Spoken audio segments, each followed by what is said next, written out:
I have read a little bit about it, but I don't know all the details, so might so perhaps share some of that information with us who might be interested, right?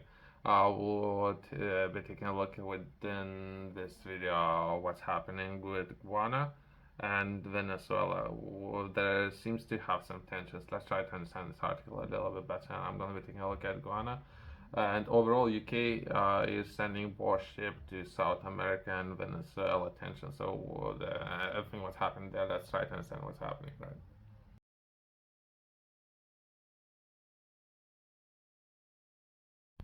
The UK is preparing to send warship to Ghana in show of diplomatic and military support for former British colony. The BBC has learned, right? So I'm taking all this information from reputable sources, I guess, and official sources. It comes after a neighboring Venezuela renewed its claim for disputed part of Guyana's territory that is rich in oil and minerals. The Ministry of Defense confirmed NHS Trent will take part in joint exercise after Christmas. Okay, so that's the official statement. It might be something happening within the region, right? And let's try to understand. Myself, I'm coming into this from a business perspective, right? So there might be some assets there. Let's touch on assets. So perhaps let's do build up and touch on assets, right?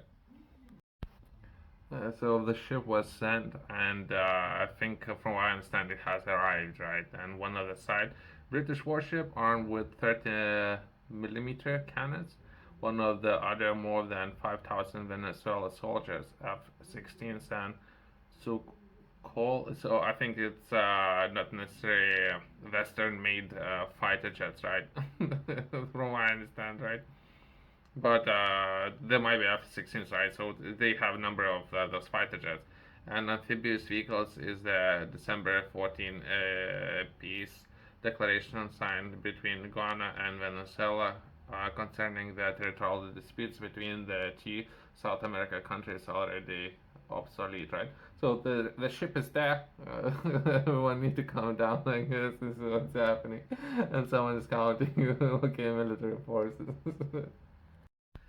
On December 15, Guam and Venezuela agreed to resolve a Essequibo dispute without the use of force. With that the threat of military conflict is over at last for now. Essequibo is part of English-speaking Guana, so it was part of territory owned by British, right? Constituting 2/3 of the total land. However, the dense forest region has been claimed by Venezuela for the last 2 centuries. The territorial dispute took dramatic turn on the May 20th, 2015, when U.S. energy giant announced that it has discovered crude oil dispute in the region. So that's all, I guess, from when everything got started. Let's try to understand how big this opportunity is. So there might be a lot of things happening in the region, right? So perhaps if there currently isn't, there might be opportunities of building up infrastructure and or cutting down some trees. I'm joking. I don't know. I'm just trying to understand what this opportunity is all about. I haven't read it yet. In 2013, the Ghanese exploited and waters of the Essequibo coast for oil reserves and awarded their license. Okay, so I guess that's what I'm trying to understand. What would that be a process of any business receiving a license? So so they gave it to, again, to big boys there, right?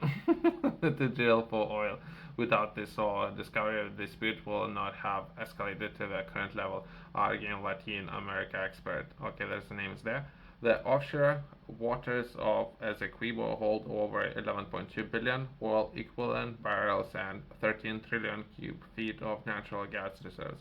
The discovery nevertheless opened Ghana's door to economic prosperity, which is, I guess, is great. There's a lot of pushback. I have done some research to understand how some of those countries, there's a disease called when the country would find a lot of oil, but necessarily set up offshore investment organization, and how that organization potentially manage all the money coming in, but how some, based on historical data, how can that new discovery and a lot of resources can affect the economy, right, of that government if money haven't been, for example, invested, right?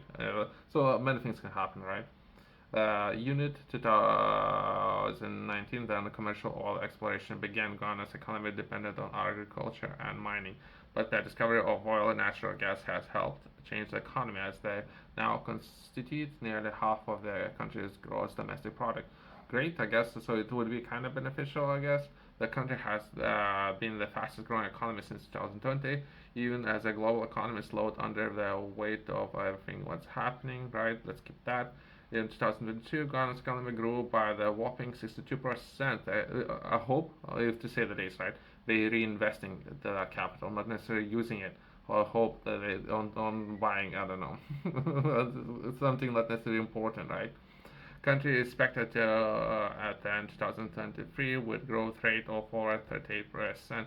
The momentum is likely to continue with 2024 to the economy expected to grow at the average of 20%, right?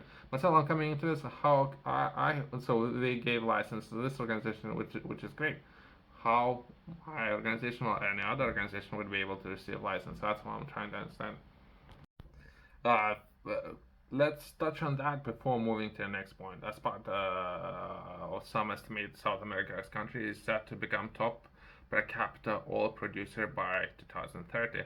Thanks to its newfound oil wealth, Ghana now ranks high in GDP per capita in America. Some of the estimate also suggest that the oil reserve can also help the countries of 800,000 people to become richer than other countries, right? I don't know. It's good. It's bad.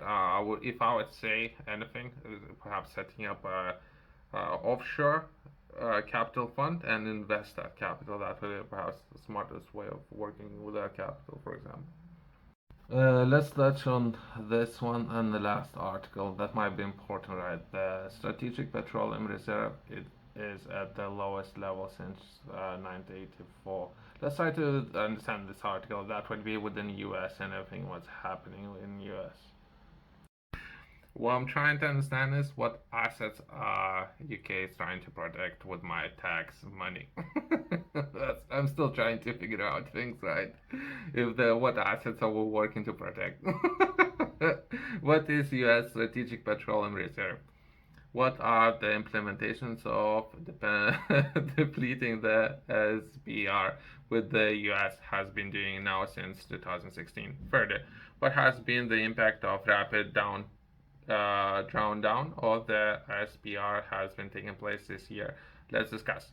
SPR 101 in December 1975, with memories of the gas lines fresh on the minds of Americans as a result of 1973 OPEC oil embargo. Congress established a strategic petroleum reserve, right? So something happened, and there was contingency plan in place where they have decided, perhaps, if you would ask me, it should be about 6 months. I would say, let's say the least, right? To have enough reserve to cover needs of the entire nation for at least 6 months, right? The law was designed to reduce the impact of severe energy supply interruptions, such as that caused by the embargo. Over time, the U.S. government began to fill the reserve at the high points in 2010. The level reached 726.6 million barrels. Since December 1984, the level has ever been lower than 450 million barrels units now. So it's they're using digging into reserves, right? That's what's happening. Yourself, if you're interested in learning more, I have published a book where I'm taking a look at where to begin and how to start your own livestock enterprise. And there's a lot of noise in the background. I don't know if you can hear it, but the kids that need to go to school. I don't know where kids are going. The kids are not in school, basically. And within this book, I'm taking a look at progressing from zero, where everyone would begin and to first 10,000 euros dollar response, and how you yourself you can achieve that. And if you're interested in learning more, there's a lot of examples and or information that I'm looking to share within this book, and some of those concepts, and particularly take a look at how to achieve financial goals that you yourself you should consider setting for yourself, and how you can progress from zero to first 10,000. You can find it in QR code in the Economy Company's website below.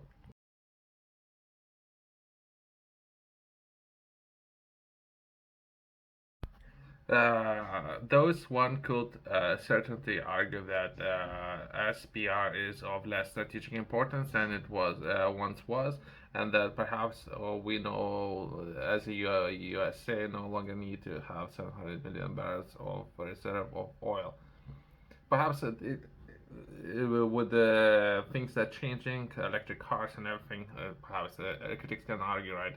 What would be a target if a target would be 6 months reserve, and as currently there was 1 million on the roads, and currently within the U.S. there's 3 million electric cars on the roads. They might need to have that many with a target. Let us say that half of the cars within US gonna be electric cars. Perhaps half of our cars, if the electric cars gonna be on the roads within US, they don't need to have that much. But I would, if anything, I would suggest perhaps sticking with 6 months, right, of having enough reserves. President Biden taps into SPR on March 31st, 2022, in an attempt to fight higher oil and gasoline prices.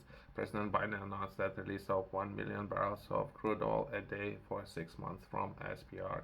So there's a lot of things happening, right? If anything, myself, I'm interested in how to perhaps get the license, right, and explore some of those oil reserves, right? Thanks for watching. I'll see you in the next one.